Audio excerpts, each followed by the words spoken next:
But she came to my side, she knocked on the window, and she was like, you know, what's going on? But she's looking at her. She gets out the car. They get into a fist fight. I'm just standing there watching like... That's Tasha, that's Steph. Let's go ahead and fill in the rest. We gonna eat a little, drink a little. Our story time is the best. Have you LOL when you click play? No, this ain't no clickbait.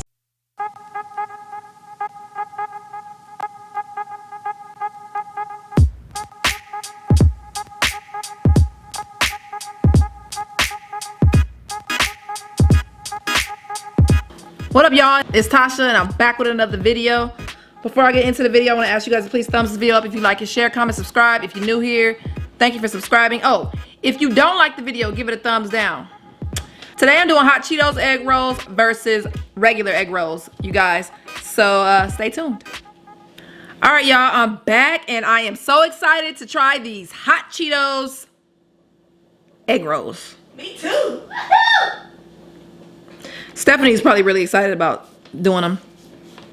Today, you guys, I don't even know what to try these with. I'm like, do I try these by themselves? Do I try it with the sweet and sour sauce, or do I try it with yesterday's ranch sauce from Wingstop? I say try it by itself first. Okay. See how it tastes.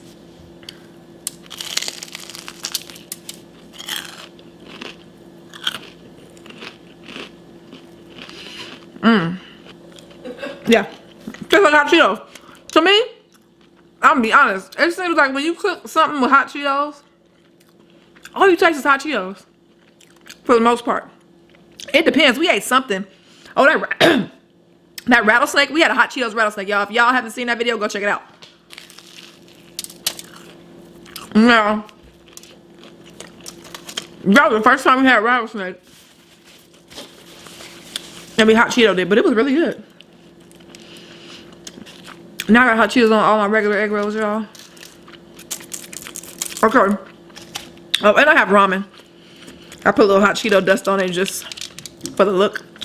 This is Gin ramen. If y'all want this, go buy it. It's really good.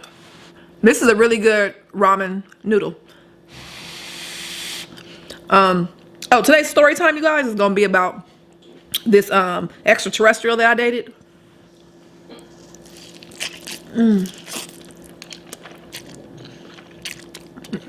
Tastes like you got pepper in this.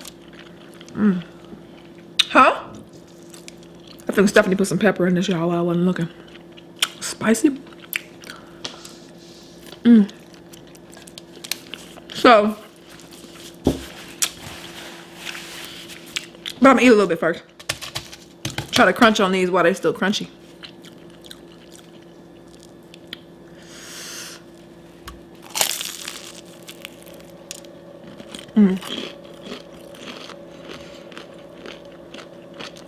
Now, y'all, these are homemade egg rolls. I have a recipe for them. All you gotta do is type in the search, Steph and Tasha, homemade egg rolls recipe.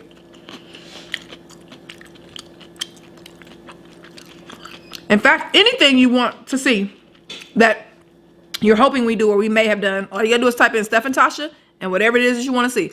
So, for instance, if you want to see if we ate a cow, Steph and Tasha eat a cow on the search. It might not show up because we haven't eaten a whole cow.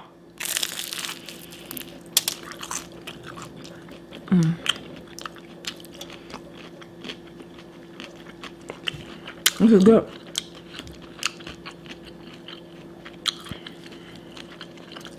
You know what, Stephanie? We will be eating a hot Cheeto fried cow at some point. Whole.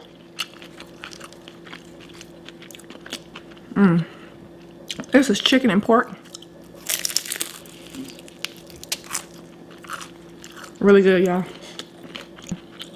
Oh, and for any of you guys who are new here, or who just haven't heard us say it,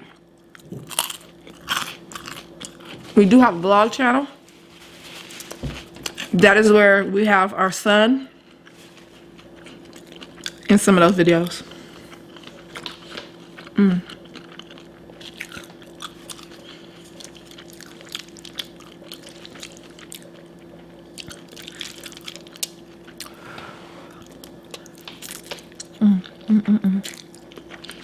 Another story I'm gonna tell y'all about this female.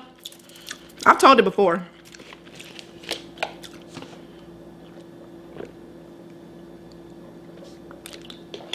But this was when we like first started our channel, and I don't think we had a lot of we didn't have a lot of subscribers. So I looked today and I saw that I only have 2,000 views on that video.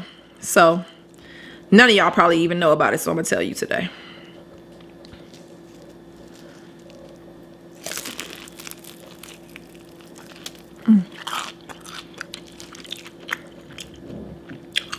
This is so good, y'all. I'm using Mayploy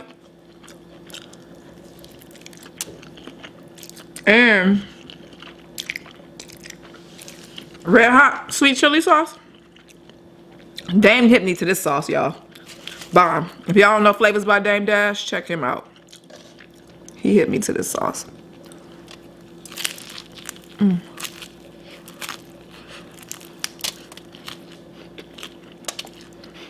Alright, so I'm gonna tell y'all a story. For those of you that don't know, at one point me and Stephanie had broken up for 2 months. This is before we got married. This is when we were dating. And before we were living together.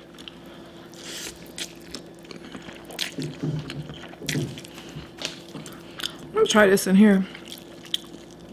I don't think I'm gonna like it.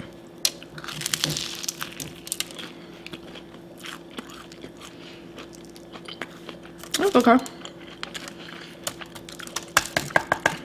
So, me and Stephanie had broken up for 2 months. And we didn't talk at all.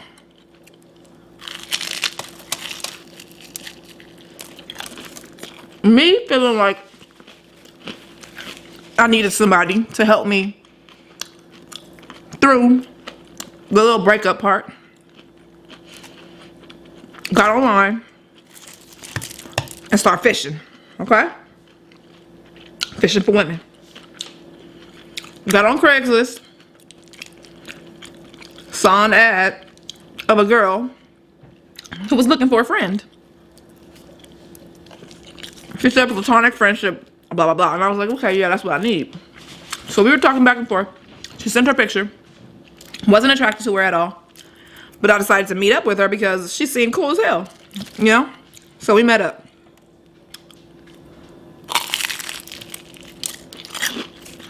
I gotta make this story kind of fast because it's a lot. So we met up. We started hanging out. Everything was cool. I wasn't attracted to her, like I said, but I loved her personality, or who she portrayed herself to be. From what I knew,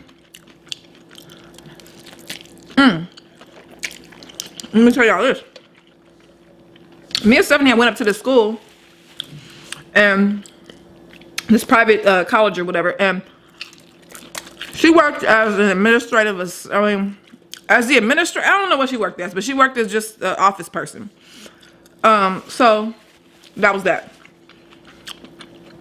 And I just happened to meet this person online, meet her in person. I was like, oh, this is the same person that I met, you know, at the office or whatever, with Stephanie.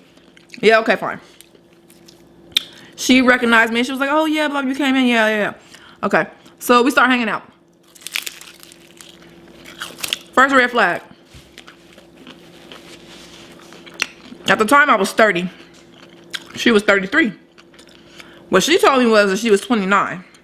Because, I don't know. We went to the grocery store one day and to get some liquor. And she had to pull out her ID because I forgot mine. When she pulls out her ID, I saw the guy type in her birth date. And it was 4 years older than what she said she was. I didn't say anything. Why I didn't say anything, I have no idea. I don't know why. So, I let that slide. I'm like, that's weird, but okay. Whatever, I'm not gonna say nothing yet. Then a little while later, a couple of days later, because we only talked for 2 months. A couple of days later, she comes to my house and she's crying, and she's this and she's that, and I'm like, what's wrong with you? And she was like, my dad. Mind you, she was living with her uncle, which is her dad's twin brother, that she was taking care of, who like had Alzheimer's or something. So She moved out here from Texas to take care of him. That's why she worked at this school and didn't have the upper management job that she had in Texas, which was upper management of JP Morgan. Okay. This is the person that I told y'all the other day had $1,200 of pocket change, she said, in her glove compartment. So I asked her, I mean, once she tells me something's wrong with her uncle, but also her dad, it's hard to explain, y'all. Once she tells me something is wrong with him and she's crying about it, she said her aunt came and took him or something, and she was having issues at home, you know, whatever, and she wanted to stay the night. I said, okay, you can stay the night. I let her stay the night.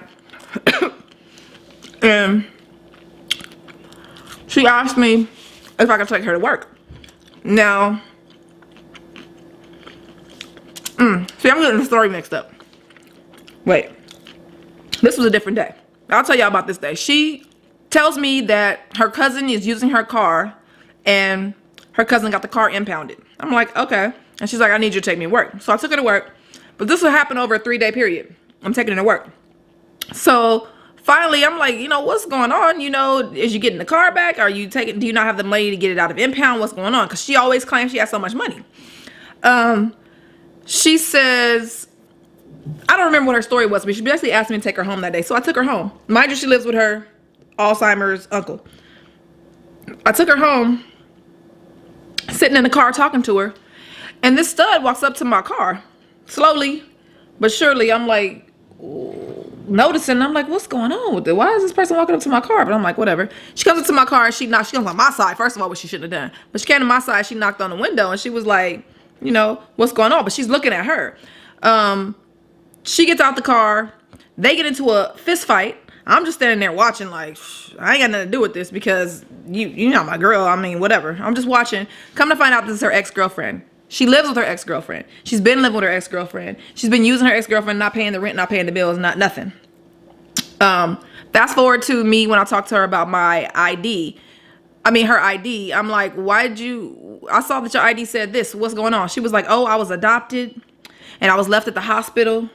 And just a whole big story about how she was left at the hospital by her mom.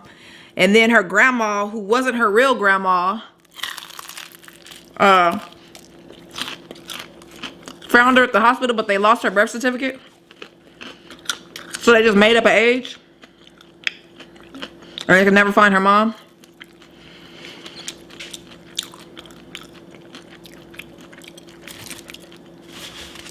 Whatever it was a hot mess. But I'm going to get to the main part of the... I know I'm all around with this story, y'all. Some of y'all might be able to stay with me.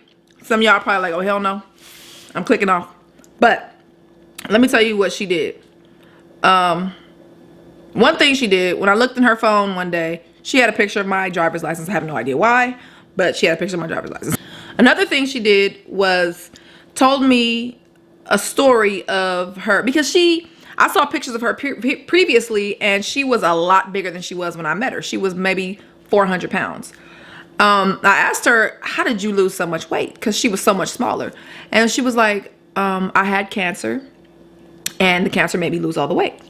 And I'm like, okay, wow, that makes sense. I get it. Okay. I feel bad for her and everything. And, you know, that's that. She shows me the scars. She had stomach cancer, so she shows me the scars and everything like that, and I'm like, okay, I'm feeling bad for her. And as time progresses, I find little inconsistencies in her stories.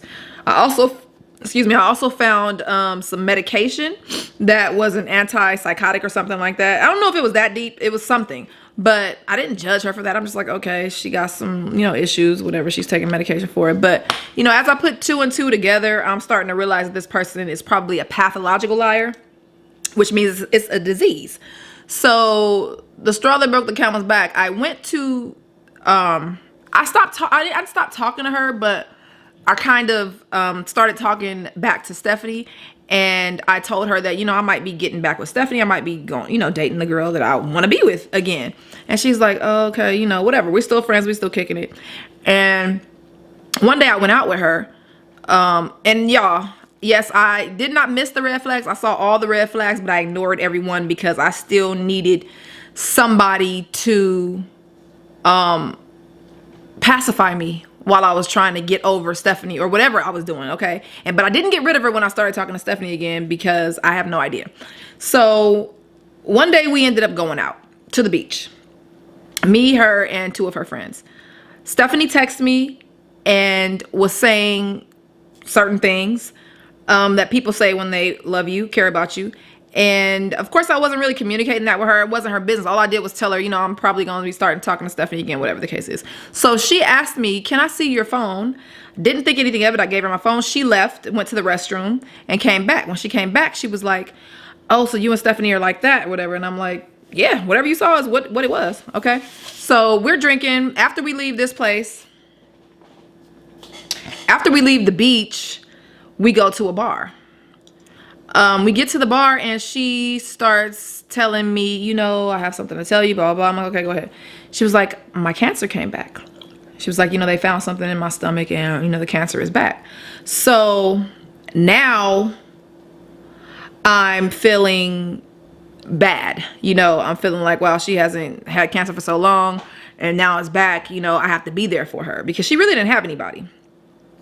Even though she lied about the ex-girlfriend, she never even had a car. Oh, I didn't tell y'all that. The car, she never even had a car. It was her ex-girlfriend's car the whole time.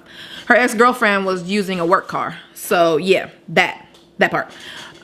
So I started going to doctor's appointments with her.